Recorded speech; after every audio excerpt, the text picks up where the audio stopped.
के कारण गंभीर स्वास्थ्य समस्याओं से जोड़ा गया है। निवासियों ने श्वसन संबंधी बीमारियों, त्वचा संबंधी विकारों, यहाँ तक कि कैंसर की घटनाओं में वृद्धि की सूचना दी है। किसने? ओखला वालों ने, क्योंकि वहाँ पर जो है इतनी भयंकर बीमारी फैल चुकी है। जो अपशिष्ट भस्मीकरण जो हमें बेवकूफ बनाते हैं, अरे इससे तो बिजली बनाएंगे तो गंदगी नहीं होगी, अरे इससे तुम बिजली बनाओगे तो खत्ता तो पहले पड़ेगा, उसको तुम रखोगे तो अपने सिर पे रख के आओगे क्या? आएगा तो यहीं सर डालोगे भी यहीं, तो उसको जो है यहाँ रख कर बदबू तो फैलेगी। तो इसमें वो कहेंगे कि आपको जो है गंभीर समस्या जोड़ा गया। निवासियों ने श्वसन संबंधी बीमारियों, त्वचा संबंधी विकारों, यहाँ तक कि कैंसर की घटनाओं में वृद्धि की सूचना दी है। जो अपशिष्ट यानी कि गंदगी का जो अपशिष्ट बोलते हैं, ये गंदगी की भरमार जो खत्ता भर के आता है, जो स्लाटर हाउस से जो भयंकर से भयंकर बदबू कोई चीज नहीं उठती, वो सड़ावट मलबा भस्मीकरण के दौरान जारी कैडमियम, शीशा जैसे प्रदूषकों के कारण होती है। आवासीय क्षेत्रों के लिए WTE संयंत्र की निकटता आसपास रहने वाले परिवारों के स्वास्थ्य के लिए सीधा खतरा पैदा करती है। नंबर 2, कमजोर आबादी पर प्रभाव। बच्चे और बुजुर्ग निवासी भाई दाएं बाएं कोई नहीं, अपने गति दिलो दिमाग में दर्द मान के ये बातें ध्यान से सुनना मेरी आपसे निवेदन है। कमजोर आबादी पर प्रभाव। बच्चे और बुजुर्ग निवासी वायु प्रदूषण के स्वास्थ्य प्रभावों के प्रति विशेष रूप से संवेदनशील है। अध्ययन इंगित करते हैं, यानी कि हमें शो करते हैं कि WTE संयंत्रों से उत्सर्जन के संपर्क में आने से बच्चों में विकास संबंधी समस्याएं बढ़ सकती हैं और वृद्धों में मौजूदा स्वास्थ्य स्थितियां और भी खराब हो सकती हैं। नंबर 3, पर्यावरण संबंधी चिंताएं। वायु गुणवत्ता में गिरावट। वायु का मतलब अरे प्राण ही हमारे शुद्ध हवा है। शुद्ध हवा नहीं मिली तो कार्बन डाइऑक्साइड से हम कितना जिंदा रह जाएंगे, तो वायु की गुणवत्ता घटेगी। अरे एक तरफ तो हमारा गांव इतने प्रयासों के द्वारा, इन्होंने इतने प्रयास करके प्रभु से प्रार्थना करके एक 50,000 पेड़ हमारे गांव में इस शमशान के चारों तरफ रेलवे लाइन तक लगवाए हैं। हम तो ये कहेंगे कि गांव वालों के प्रयास से ये काम हुआ है। तो हम तो एक तरफ गंदगी को कम करने के लिए, वायुमंडल को महान बनाने के लिए हम पेड़ पौधे लगा रहे हैं, उल्टा तुम हमसे हमारे ऊपर गंदगी थोप रहे हो। तो इसका भी हमने अपने दिमाग में रखना। ये बात जो महत्वपूर्ण योगदान देता है, जिसमें sulphur oxide, nitrogen oxide, dioxin जैसे हानिकारक पदार्थ वायुमंडल में, वातावरण में मिलते हैं, जो कि हमारे श्वास लेने के फेफड़ों को खराब कर देते हैं। तो वायु गुणवत्ता में एक तरफ तो गवर्नमेंट कहती है कि हम इतना इस पोल्यूशन, अरे रेड घोषित हो रहा है हमारा एरिया, सबसे ज्यादा यहाँ पर प्रदूषण है। और ये अकल के अंधे, दिमाग के खोखले ये नहीं सोचते कि जब पहले ही यहाँ पर इतना प्रदूषण है तो फिर खत्ता क्यों डाल रहे हैं। लेकिन कोई नहीं ये सोचते नहीं, बेवकूफ रहते हैं, जैसे आम जनता है पड़े रहेंगे। तो इसमें वायु गुणवत्ता में यह गिरावट दीर्घकालिक पर्यावरण क्षति का कारण बन सकती है और निवासियों के जीवन की समग्र गुणवत्ता को प्रभावित कर सकती है।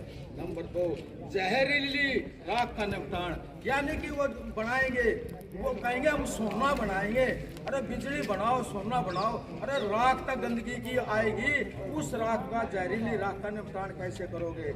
जहरीली राख का निपटान WTI संयंत्रों द्वारा उत्पादित अवशिष्ट राख में खतरनाक प्रदूषक होते हैं, जिनका सावधानी पूर्वक निपटान करने की आवश्यकता होती है। आवश्यकता तो होती है, मगर पहले कुछ कहते हो, बाद में वो सब नॉर्मल हो जाते हैं। कई मामलों में इस राख का अनुचित तरीके से प्रबंधन किया जाता है, जिससे स्थानीय मिट्टी, जल स्रोत दूषित हो जाते हैं। अनुचित तरीके से निपटाए गए राख से विषाक्त रिसाव का जोखिम एक अतिरिक्त पर्यावरण है। मान लीजिए जो इसका बहुत सड़कों का जड़ा बना के थोड़ा सा हिस्सा बचा, यानी कि उससे जो गंद निकलेगा, कुछ भी निकलेगा, उसको फिर डंप करेंगे तो हमारी भूमि को खराब करेगा, जल स्तर को खराब करेगा। सामुदायिक विरोध। इसके बाद आता है सहभागिता का अभाव। WTE संयंत्रों की स्थापना के संबंध में निर्णय लेने की प्रक्रिया में सामुदायिक भागीदारी का अभाव देखा गया है। ये कितना इम्पोर्टेंट है। अब भैया तुमने सामुदायिक लोग बागों से क्या तुमने सलाह ली, तुमने किसी से सहभागी ली, अब भैया हम खत्ता डालने जा रहे हैं, इसका अभाव देखने को मिला है। निर्णय लेने की प्रक्रिया में सामुदायिक भागीदारी का अभाव देखा गया। स्थानीय निवासियों को अक्सर लगता है कि उनकी चिंताओं को नजरअंदाज किया जाता है, जिससे सरकारी अधिकारियों और परियोजनाओं डेवलपमेंट्स के अधिकारियों के प्रति विश्वास पैदा होता है। ऐतिहासिक मिसालें हैं। दिल्ली में WTE संयंत्रों के पिछले उदाहरणों में सुरक्षा और पर्यावरण संरक्षण के बारे में अधूरे वादे करने के कारण सामुदायिक विरोध प्रदर्शन हुए हैं। उदाहरण के लिए ओखला संयंत्र को शुरू में एक समाधान के रूप में पेश किया गया था, लेकिन तब से पर्यावरण मानकों को पूरा ना करने और सार्वजनिक स्वास्थ्य की रक्षा न करने, इनकी विफलता के कारण इसकी आलोचना हो रही है।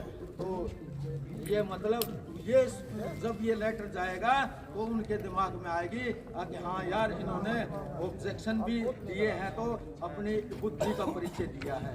अब भैया बात तो ठीक कह रहे हैं। ये एक और वैकल्पिक समाधान, जो सुझाव दोनों चीज लेके चले हुए, अब भाई सुझाव भी और आपत्तियां भी, लेकिन मोटे तौर से मोटी बुद्धि वाला तो ये कहता है सुझाव क्यों देंगे हम तो आपत्तियां करेंगे, यहाँ खत्ता नहीं पड़ेगा, सुझाव हम क्यों देंगे, यहाँ डालो वहाँ डालो। लेकिन इस भाई ने बना के वैकल्पिक समाधान, अपशिष्ट प्रबंधन पर ध्यान दे, अपशिष्ट प्रबंधन पर ध्यान दे, यानी कि भस्मीकरण के बजाय विशेषज्ञ अपशिष्ट पृथक्करण और साइकिल रिसाइकल चक्र जैसे बेहतर अपशिष्ट प्रबंधन प्रथाओं की वकालत करते हैं।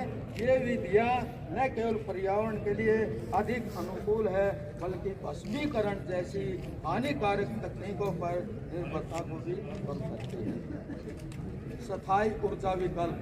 स्थायी ऊर्जा विकल्प समुदाय को अक्षय ऊर्जा स्रोतों में, थोड़ी देर का 5-6 लाइन हो, समुदाय को अक्षय ऊर्जा स्रोतों में निवेश करने से अधिक लाभ हो सकता है। इसमें अपशिष्ट को जलाना शामिल नहीं, जैसे कि सौर या पवन ऊर्जा। एक पॉइंट ये आया कि इससे तुम सौर ऊर्जा बनाओ, पवन ऊर्जा बनाओ। ये विकल्प WTE संयंत्रों से जुड़े स्वास्थ्य जोखिमों के बिना स्वच्छ ऊर्जा प्रदान करेंगे। संक्षेप में लास्ट पैरा, संक्षेप में सेक्टर 5 बवाना में अपशिष्ट से ऊर्जा संयंत्र स्थापित करने से आवासीय समुदाय के लिए महत्वपूर्ण स्वास्थ्य और पर्यावरण जोखिम पैदा होते हैं। यह उल्लेख किया जा सकता है कि दिल्ली के अन्य भागों में पहले से स्थापित ऐसे WTE संयंत्र आवासीय समुदाय के लिए अनेक स्वास्थ्य संबंधी खतरा पैदा कर रहे हैं तथा दिल्ली में इस प्रकार की परियोजनाओं की विफलताएं सुरक्षित अधिक टिकाऊ अपशिष्ट प्रबंधन समाधानों पर सावधानी पूर्वक विचार करने तथा उनकी खोज करने की आवश्यकता है और अधिक रेखांकित करते हैं। इस बाई की साइन और समस्त ग्रामवासियों के वो कोरस्पॉन्डेंस करेंगे। ये तो जवाब गांव वालों की तरफ से। अब इन्होंने एक मैटर नए बास को भी भेज दिया, नए बास वालों ने उसमें और अपनी तरफ से कुछ जोड़ा और उन्होंने भी उसको मेल इधर भवाना भी भेज दिया इसमें लैंग्वेज। अब इसमें वो अपनी कार्रवाई कर रहे हैं। ये हमारे गांव की तरफ से जो मैंने पढ़ के सुना है, ये हमारे गांव की तरफ से है। और हमारे पास हम ये डर रहे थे कि भैया कभी ये बोगस तो नहीं है, कभी हम बेवकूफ़ कहलाएं, लेकिन हमारे पास 2 कटिंग आप किसी भाई के पास 26 नवंबर 2024 का दैनिक वो नवभारत टाइम्स पेपर हो तो उसको ढूंढ लेना, उसमें सारी डिटेल हम पूरा पेज पूरा अखबार रखेंगे। और दैनिक जागरण का भी जिसमें निकली है बल्ली भाई बलदेव जो है, इसको विराट उस जो जागरण में जो आई है गोवाना की तरफ से उसकी ओरिजिनल कॉपी अखबार की कट जो है पूरा अखबार लेना। तो भाई ये तो शिकायत थी, उसका जवाब ये है। अब आपसे निवेदन ये है कि एक तो आपकी जो भी सोर्स है, मीडिया है या कोई भी अप्रोच है, आपने मेल करना है, इंडिविजुअल करो और अलग अलग कुछ लिख कर दो। अब भैया बहिष्कार करना है, खत्ते का बहिष्कार करना है, प्रस्तावित खत्ते का, और ये साथ में अटैच कर दो जो उन्होंने किया है। तो भैया इसकी कार्रवाई बढ़ानी है और अधिक से अधिक इसमें सहयोग देना। और इसमें भैया एकजुट, मैं तो ये कहता हूँ हमारे गांव, हमारा गांव सन्नोट इतना इन्होंने तो मिसाल कायम की, बहिष्कार किया था इलेक्शन का, ये तो मिसाल कायम करने वाला गांव है। इन्होंने तो मिसाल कायम करके और दूसरे देशों को, दूसरे गांव वालों को भी एक प्रेरणा का स्रोत करेंगे हम। अब देखो कितनी एकता, विविधता में भी एकता है। अरे गांव में होती है विविधताएं तो, लेकिन एक सूत्र में बांधना कितनी अच्छी बात है। तो हम वही परिचय देते हुए हम फिर बंधेंगे और इस खत्ते को यहाँ नहीं पड़ने देंगे।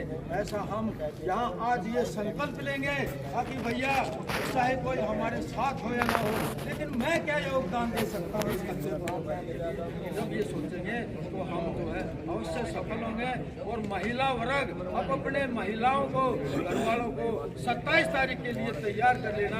हम सूची बच्चा जाएंगे, हम जो है वहाँ पर इससे पहले हम पूरी साइट का नज़ारा कर लेंगे और पता लगाएंगे कि डालने जा रहे हैं। तुम भी पता लगाना कि साइट कहाँ है। और दूसरी बात, यहाँ पर क्या कहते हैं इनको, मीडिया के द्वारा, मीडिया के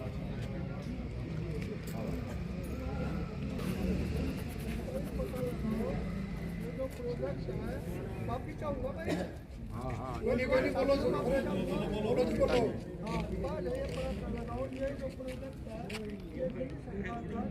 केंद्र सरकार का माफी चाहूंगा भाई। ये इसमें तो क्या है, ये हमारी नॉलेज के अनुसार तो केंद्रीय सरकार के अगर ये केंद्रीय सरकार का मुद्दा है तो कम से कम अपना जो एमपी बना है संतोलिया के भाई नोटिस में डाला जाए भाई आपकी सरकार का प्रोजेक्ट है, इसके बारे में आपकी क्या प्रतिक्रिया है, आप हमारी मदद करो। मैं भी 2 आदमी बुलाने पड़ जाए, इकट्ठे होना पड़ जाए। तीसरी बात अपने जो यहाँ से अपने रविंद्र एक कागज पर नोट में जो बोल रहे हैं उनको फोल्ड में लिखें।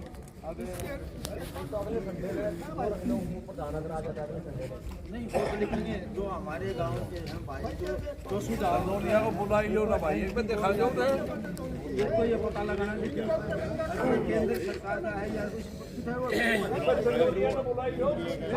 सारे नहीं भाई। अरे पेपर लाओ, इसमें लिखो कि ये पता लगाना दिल्ली, तुम आप सब जो है बड़े बड़े बुद्धिमान बैठे हैं, तो ये किसके अंडर आता है? ये पता लगाना दिल्ली सरकार का काम नहीं, दिल्ली बोर्ड का काम है, दिल्ली बोर्ड का काम है। हाँ जिसका भी है,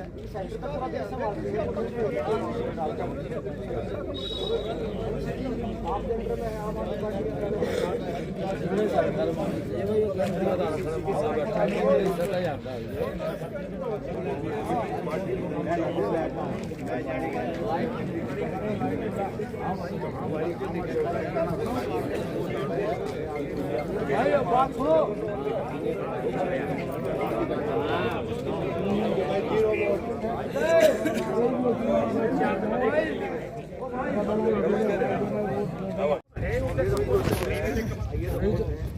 गाँव के अरे चुप हो जरा जी।